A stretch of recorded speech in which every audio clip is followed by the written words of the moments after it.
What is happening, gang? Welcome back to the channel. It is Friday, it is the 8th of December, and today we are not in my kitchen. We are starting this video in the gym because today is about training. The most boring approach to training we can possibly ever do, but it's entirely necessary and will be necessary for every single one of you guys watching this episode at this very moment in time on your physique development journey, and that is deloading. I know, shit, but as I said, it's very, very necessary. I'm going to take you through the whys, the whos, the whats, every single thing you need to know about an effective approach to deloading for you, how I do it, how I program it for all of my clients, and how you should be programming it moving forward. The reason as to why I'm deloading, obviously, what's this? Episode number 2 of GetBigOrDieTrying. So essentially, what the fuck am I doing deloading? You would have seen from the socials recently, I've been out on a razzle dazzle. It was about a week ago, where I went to a day event at 5 Palm, Bohemia, I believe it was called, and after I went to Soho Garden festivals to see Adriatic, and went out at about midday and came back 4 or 5 o'clock the next morning. My body was broken. The reality of getting pissed as a bodybuilder and going out on the lash isn't going to produce positivity, isn't going to produce productive, effective progression. However, it is going to give you memories. So we take things in swings, right? The highs and the lows and roller coaster of life, as we talked about previously. But coming off the back of the weekend, I was extremely inflamed. Alcohol, lack of sleep, disruption to routine. I wasn't going to be in a productive position to be able to effectively move through this week. Not only that, do you remember the commitment I made to you a couple of episodes ago? If you don't remember, go back and watch, where I said that the volume accumulation and stimulus exposure that I have currently got set was going to come to an end. I was going to be in a position where I'd have to pull back and readjust my positioning, consolidate, and then build from there. That's exactly where we are at this very moment in time. So without this weekend happening, I would be coming to this reality eventually anyway. But we're going to get stuck into the session. It is a pull day. We haven't rolled a pull day out before. There are going to be some changes and exceptions and adjustments made to this specific session with deloads being in place. But stick around, lots of information, more education based than comedy or comedly, but stick around, let's get into it. Pull deload session is a go.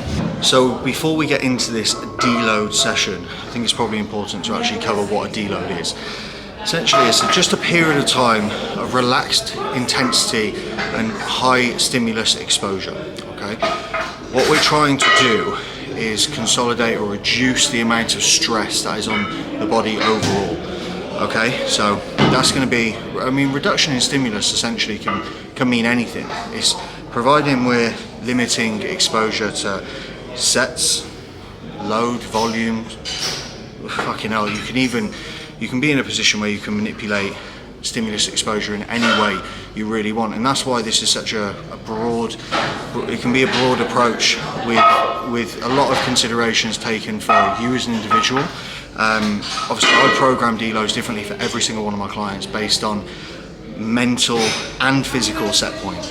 Am I in a position where I can sit you down as an athlete for an entire week, even if that's the most effective way to do so?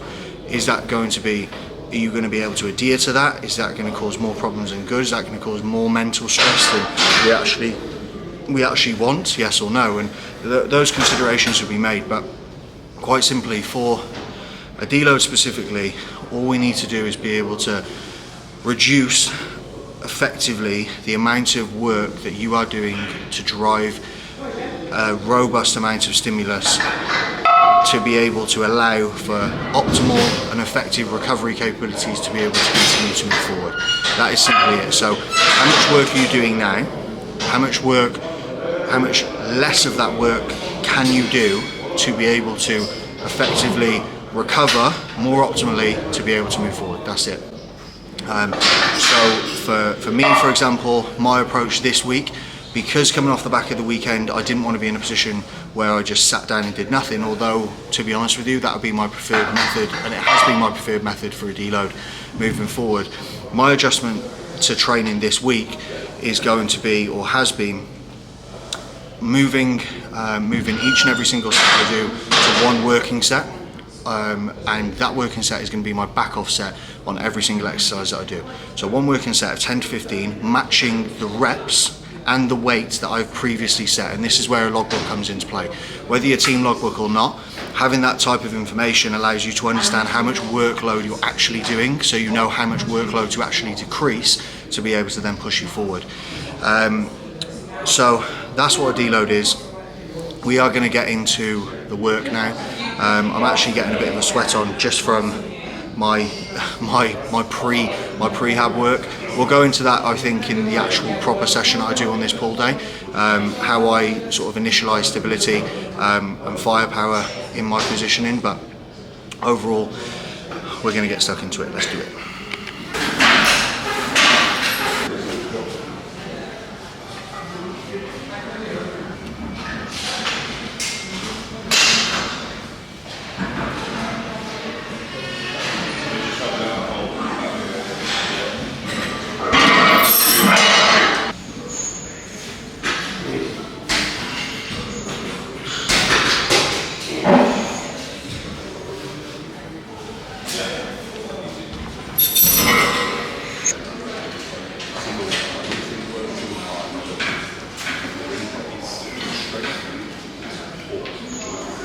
Exercise number 1 is a cable single arm prone pull down or pull down. Always prefer to start with the cable variation of this. If you haven't got something like this available to you, cable is always the best option. I actually prefer the cable option purely just for the ability that there's no major disruption in resistance profile. I don't want to get too technical with this, but the reality is, because the resistance is consistent throughout, and there's no huge pickups and drop-offs in like lengthened or the shortening range, you're able to just really prime the lats. I use this programming approach to be able to get my back nice and warm without over fatiguing myself from a central nervous system perspective, so I can move into my heavy work. That heavy work is normally a barbell row. There's going to be an exception for that in today's session because it's a deload, and I'll explain that later. But something I want you to take away from a mechanical setup for you as an individual when you are setting up a cable variation of a pull down. The way you want to work out alignment, essentially you want the cable line to work in line with your forearm, and that to go from in front of you, slightly above, to the hip of the to the pocket of the hip. Now, in terms of working out the angle, what I always suggest for everyone is to put your hand into a supinated position, so your palm to the sky. Put your hand out in front of you, arm out in front of you straight, and literally lift in front of you until you can't lift anymore without your shoulder rising. So that is going to be the perfect position for me, and the alignment to drive perfectly down to the hip without there being a position where I raise the shoulder and take tension off my lat specifically. So if you're ever in a position where you don't have, like I said, this piece of kit available to you, you will always be in a position where you can get a cable stack and a bench and set up with a prone or cable single arm variation. Super effective, super efficient, and it works every single fucking time. So we're going to get into it.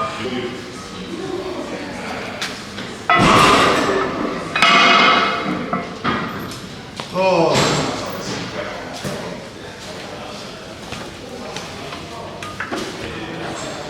Hold.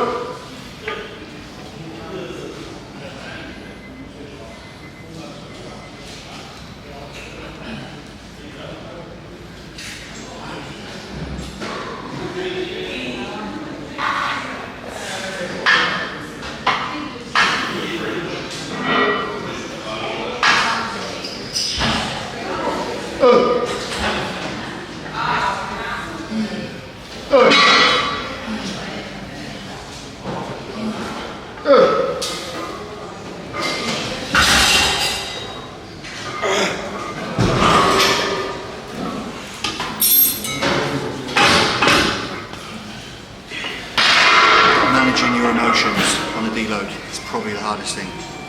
Don't throw anything around. Don't overexpose yourself to more stress that you're trying to avoid. Exercise choice considerations. and adjustments whilst in a deload.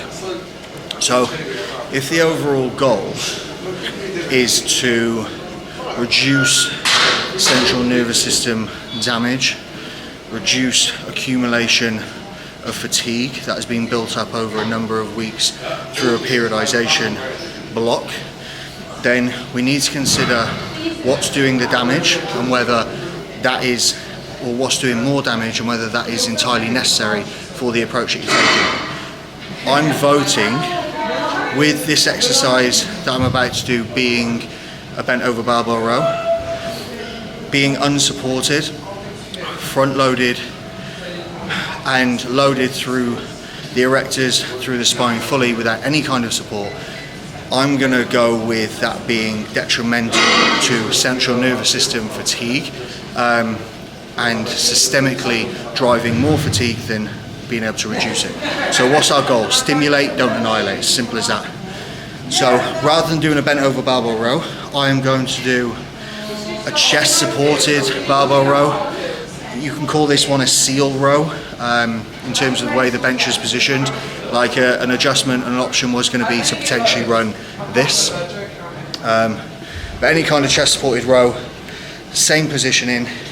Obviously being in a position where my spine and back is essentially parallel and horizontal to the floor. But obviously I'm in a supported position, so I don't have to take too much load through the erectors, through the spine, causing more systemic fatigue from a central nervous system perspective.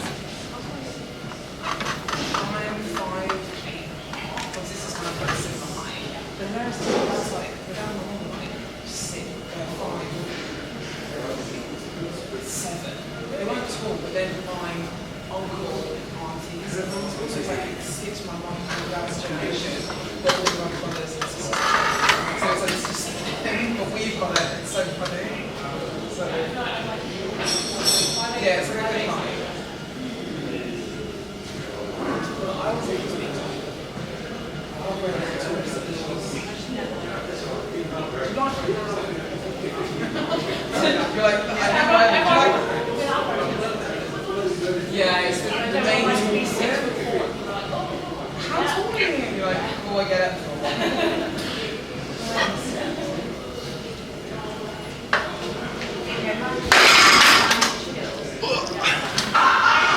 Strongest guy in the UK.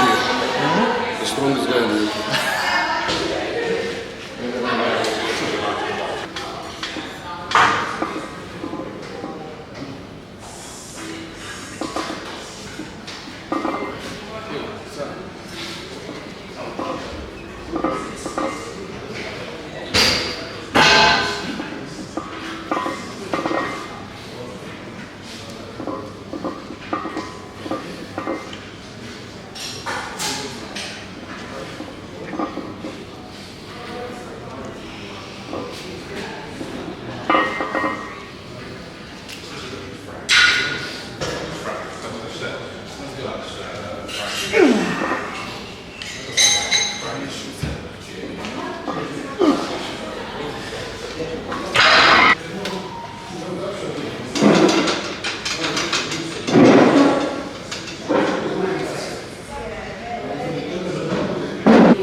Okay, so when do we actually need a deload? When are we in a position where we can justify saying, I can no longer put my body through the exposure of stress that is going through every single session, every single day, every single week. Now, when you have done this for a long enough period of time, you can just feel the signs. For example, like I didn't need to look at biodata and feedback on my checking form, which I fill every single day, every single week. Although I manage myself, I still manage things like monitor things like my digestion, still monitor things like my sleep, still monitor things like my appetite and my recovery capabilities and my performance. But when you're in a position, like I said, where you've gone through this process over and over again, you know what is considered as effective and optimal and unproductive and a waste of fucking time. But I've just mentioned a couple there. I'll run you through a scenario. Are you finding yourself in a position where you're resenting bodybuilding? You're coming into the gym, you feel weak. You're coming into the gym, you're actually going backwards on your logbook, on your numbers set? Are you in a position where you're no longer hungry, your appetite is through the floor, rest and recovery is taking a hit, you wake up and you don't even feel like you've been to sleep? There are so many reasons as to why you may need a deload, but if those sort of markers start picking up, then you are in a position where you need to do the equation and do the simple mathematics of how long have I been on this training block that I'm in?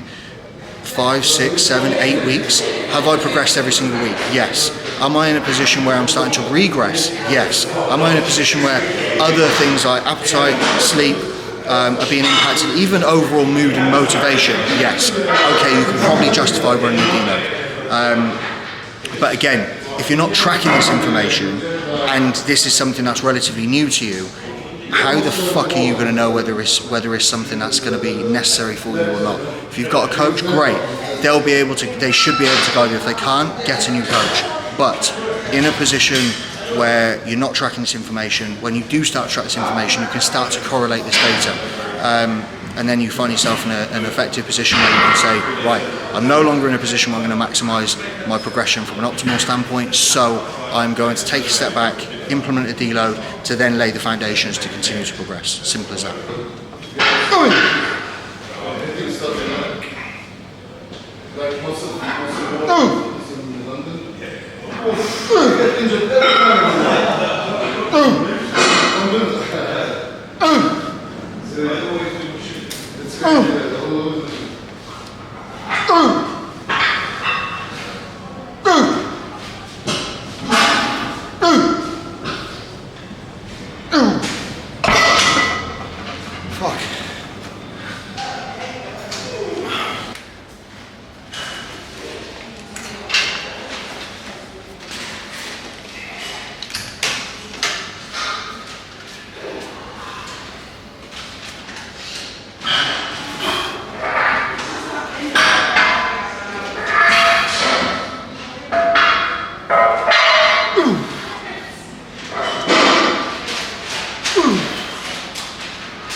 Small tip, actually it's not even a small tip, it's a very big tip.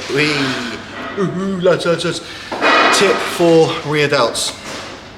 What I want you guys to consider is where we are from a shoulder positioning, scapular contraction or retraction. I want you all to focus on a rear delt extension, punching your hands forward as far as you possibly can. Be in a position where you're trying to touch the wall in front of you, and focus on bringing your hands out rather than back. That way we're going to keep our shoulder extended, which is going to isolate the rear delt. Like, that is all I need to be able to contract my rear delt. That is all I need. I don't need to be there, because what ends up happening is traps, rhomboids, the upper back starts getting involved. You've got to appreciate traps, rhomboids and the upper back muscles overall are far more dominant and far bigger and stronger than your rear delt, which is only a small muscle. So to acutely target it, punch forward, extend through the shoulders and then think out, and only go to the range that is active range that actually your body allows. Once you're in that contractile shortened position, then come back in, keep the shoulder extended. If you need to reset at the top at the beginning, do that, and then out again. Really, really simple.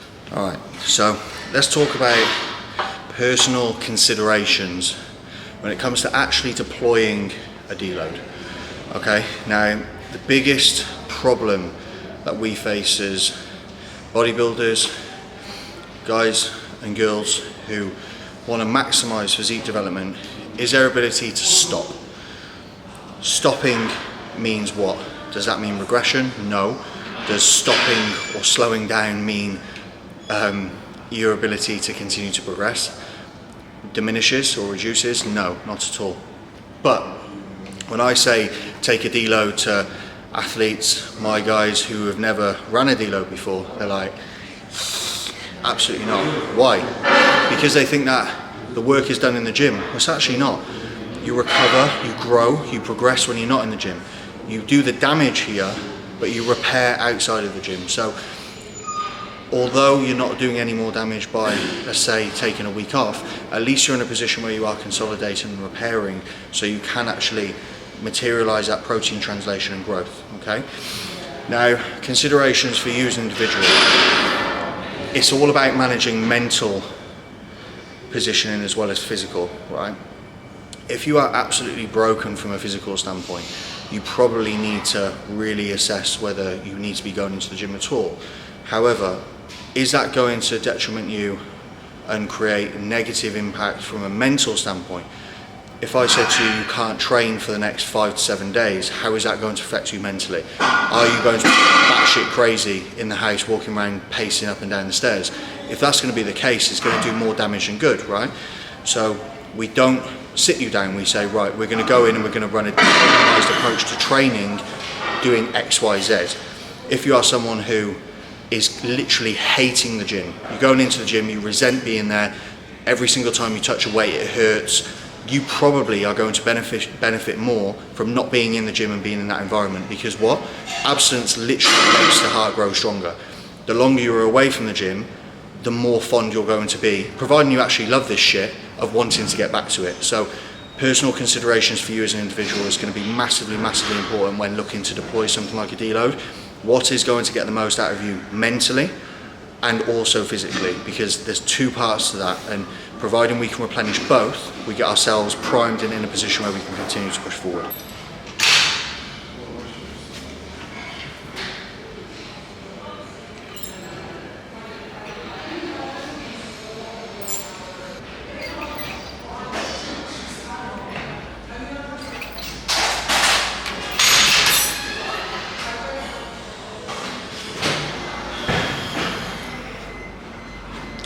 Ideas for positioning when it comes to single arm high cable curl.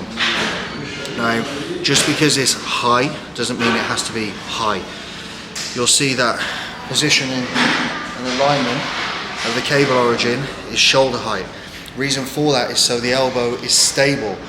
If the elbow is stable, you're going to be able to do what? Drive more force. More force production, stronger brace means more stimulus. More net stimulus means what? More adaptation, response and growth. Simple as that. So when you're thinking about positioning for single arm high cable curls, it doesn't need to be up in the fucking ceiling. It does absolutely nothing for you. We want positioning and alignment in line with the shoulder, so the force is stacked in line again, elbow is stable, more response and growth.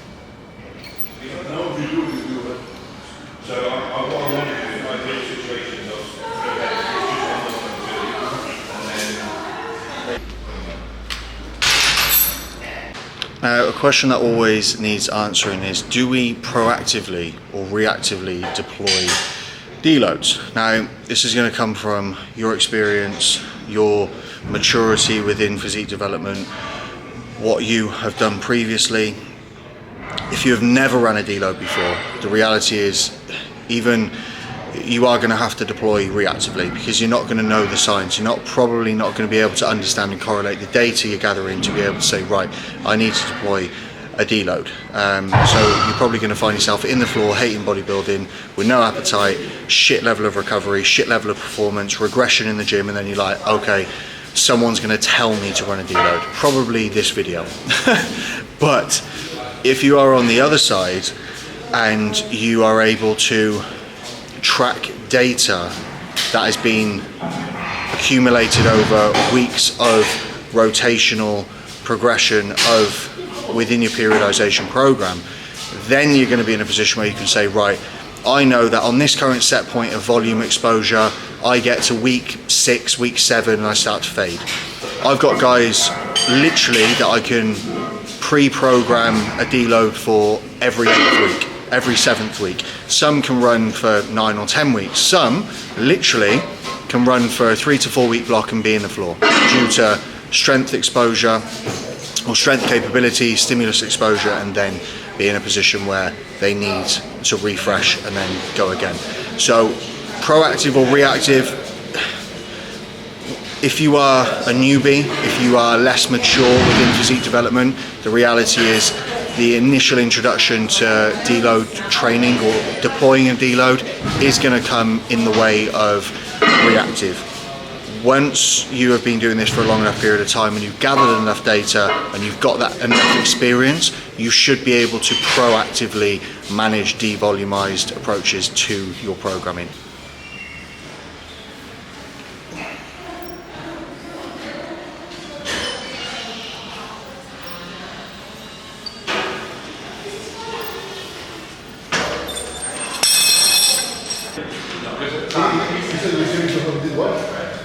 Training twice a day. Yeah, 20 IUs with no rapid pre-and post sessions. So you need to try and get to do 9 or 10 sessions. But for me, it was too much. At the time I just put a gym. I couldn't go and do all that stuff. So like once a day on the train. Yeah, say 20 IUs pre, 20 IUs post. You train twice a day. You train twice a day.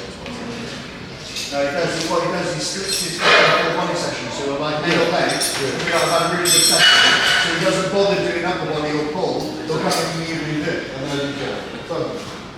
But I tried doing the kind of the same as the middle. My best off season was last season. I did probably rapid insulin every week. Yeah, That's what you mean? I did a base of 30 maybe, 15 morning, 15 back. What lattice? That's yeah. And then just the water. Just like 5 You never check the glucose. Back then, honestly, when you were doing a rapid, it wasn't a thing. It wasn't a thing. He wouldn't do it. He would just say, do this, eat this amount, you need 10 grams for 1 IU insulin, whatever it might be. He says 10 grams per Yeah, 10 grams for 1 He IU. was ahead Yeah, 10 grams for 1 IU, this is what you need, this is what we say, go and crack on. And it was like, if you ever do feel hypo, couple more square bars, couple more apple sauce, no problem. I think that's what I need for my appetite. So I just cut. Definitely. Joe cannot eat. You don't listen, man. Yeah, but I have 2 high days a week. You don't take on Mondays. I take 20 IU lambdas daily. But trust me. You will feel like you're 2 weeks out if you're on a real amount. Yeah. It's in the appetite. It's like I said to you, you've got up to 0.4 per kilo, realistically, so you've got up to 40 IUs, it's like per kilo. And you never feel like Basically. You never feel like you're season. Never. Problem is, I don't have that problem because I'm always hungry. Bit of posing to finish off, of course. I'm not massively unhappy with how I look. I'm not even fat.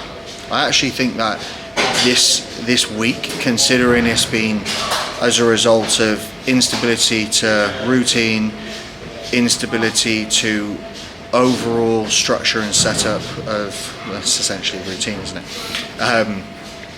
It's not. I'm not terribly mad about it. I am actually happy. I'm happy with the look. I'm happy with my positioning. I'm happy and excited to be getting back into full volume training next week, which will be episode number 3. But a little bit of an insight, hopefully some educational pieces for you guys to take away for your own journeys on deloads, the ins and outs, why not, how not, and everything else that goes along with it. Obviously, as always, any questions, guys, let me know. Drop them in the comment section below, hit me on the socials, but the journey is on, really. Get Big or Die Trying, episode number 2. It's going to be emotional, it's going to be eventful, lots is going to happen, we're going to go through ups and downs, as always on our journey, or on this journey specifically. But if you are enjoying, and I don't really like doing these, but like, follow, share, subscribe, all that sort of shit. I believe you've got a notification tab now, where if you hit the notification tab, you find out about the episodes that are being uploaded at the time. But keep watching, keep supporting, I appreciate you all.